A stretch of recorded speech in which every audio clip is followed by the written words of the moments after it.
पढ़ी लिखी औरत की सबसे बड़ी मुश्किल उसकी डिग्री नहीं होती, बल्कि कभी कभी वो घर होता है जहाँ उसकी डिग्री, उसकी समझ, उसका एतमाद उसके खिलाफ इस्तेमाल होना शुरू हो जाता है, और उसको कहते हैं ससुराल। जिस एतमाद को दुनिया उसकी ताकत समझती है, उसी एतमाद को कुछ घरों में उसका गुरूर बना दिया जाता है, जिसको उसके वालिदैन कहते हैं बेटा अपनी राय जरूर देना, और वही बात जब वो ससुराल में करती है तो कहते हैं तुम्हें हर बात में बोलने की क्या जरूरत है।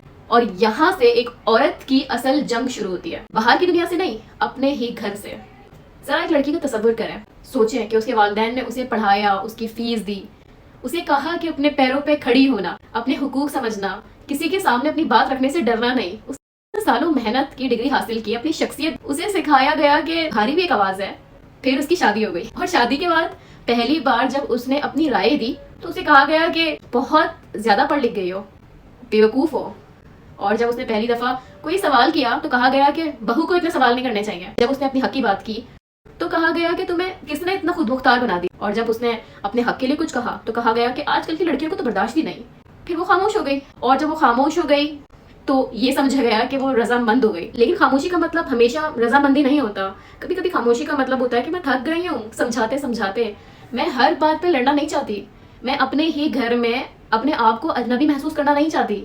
और यही वो जगह है जहाँ एक बहुत अहम नफ्सियाती हकीकत सामने आती है, क्योंकि इंसान जब बार बार अपनी बात कहे और बार बार उसे रद्द कर दिया जाए तो एक वक्त के बाद वो बात करना ही बंद कर देता है। उसे लगता है कि वैसे भी मेरी बात कौन सुनेगा। यही कैफियत नफ्सियात में बेबसी की कैफियत से जुड़ा हुआ है कि इंसान बार बार कोशिश करना ही छोड़ देता है। कुछ औरतें अपने घर में इसी तरह खामोश रहना शुरू कर देती हैं, और बाहर सबको लगता है कि माशाल्लाह कितनी समझदार बहू है, लेकिन अंदर से वो सिर्फ खामोश नहीं होती, वो आहिस्ता आहिस्ता खुद से दूर हो जाती हैं।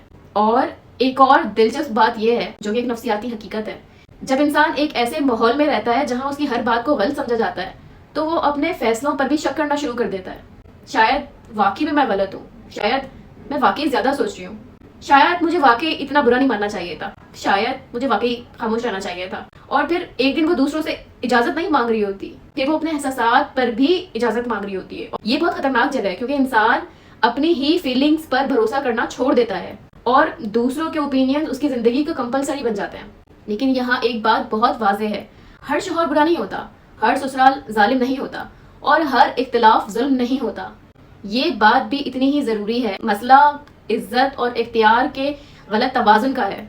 अगर शौहर अपनी बीवी की राय सुनता है, उसकी तालीम की इज्जत करता है, उसके ख्वाबों को समझता है और दोनों मिलकर फैसला करते हैं, तो तालीम घर तोड़ती नहीं, घर को बेहतर बनाती है। लेकिन अगर किसी घर में ये सोच हो कि घर में सिर्फ एक ही शख्स की चलेगी, तो मसला ये नहीं है कि औरत कितनी पढ़ी लिखी है, मसला ये है कि वो घर पर शराकत चाहता ही नहीं है। और शादी शराकत का नाम है, मुलाजमत नहीं, जहाँ एक बॉस हो और दूसरा एम्प्लॉय। अब जरा इन गलतियों की बात करते हैं जो कभी कभी औरत खुद करती है, क्योंकि सारी गलती सिर्फ दूसरों की नहीं होती। कभी कभी हम अपनी बाउंड्रीज वाजे ही नहीं करते। शुरू में हर चीज पर कोई बात नहीं, ठीक है जैसा आप कहें, और फिर कुछ अरसे बाद दिल में शिकायत कि मेरी कोई वैल्यू नहीं। देखें, लोगों को हमारी बाउंड्रीज वहीं से मालूम होती हैं जहां से हम उनको बताते हैं। अगर आप हर बार अपनी तकलीफ छुपा लेंगी तो सामने वाला हमेशा यही समझेगा कि आप अंदर से बेहतर महसूस कर रही। और सेल्फ रिस्पेक्ट का ये मतलब नहीं है कि आप हर बात पे जंग शुरू करते हैं। असल मैच्योरिटी ये है कि आप अपनी बात सुकून से कह सकें कि ये बात मुझे हर्ट करती है, इस तरीके से बात ना करें। इस फैसले में मैं अपनी राय भी देना चाहती हूँ, ये बदतमीजी नहीं, ये कम्युनिकेशन है। और लड़कियों, एक बहुत बड़ी गलती ये भी है कि शादी के बाद पूरी दुनिया सिर्फ शौहर को बना लेना।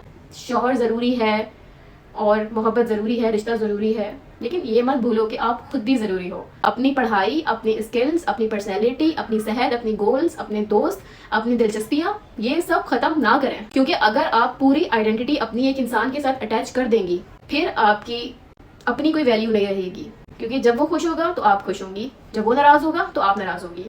आपकी जब वो तारीफ़ करे तो आपको लगे कि आप अच्छी हैं, अगर वो खामोश रहे तो आपको लगे कि शायद मैं अच्छी ही नहीं। ये मोहब्बत डिपेंडेंसी से ज़्यादा खूबसूरत चीज़ है। मोहब्बत में आप कहते हैं मैं तुम्हें चाहती हूँ, मगर ये नहीं कहते कि मैं तुम्हारे बगैर कोई शनाख्त नहीं रखती।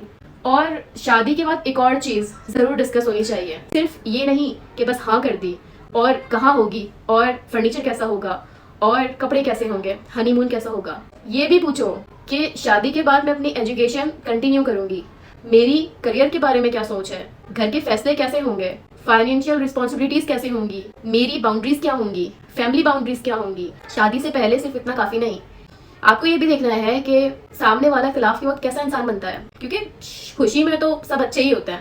اصل کریکٹر تو وہاں نظر آتا ہے جہاں اوپینین مختلف ہو، جہاں ایگو ہرٹ ہو، جہاں پیشنس کی ضرورت ہو، جہاں آپ کے سامنے ایک ایسا انسان ہو جو آپ سے ڈس ایگری کرتا ہو لیکن پھر بھی آپ کی عزت کرتا ہو.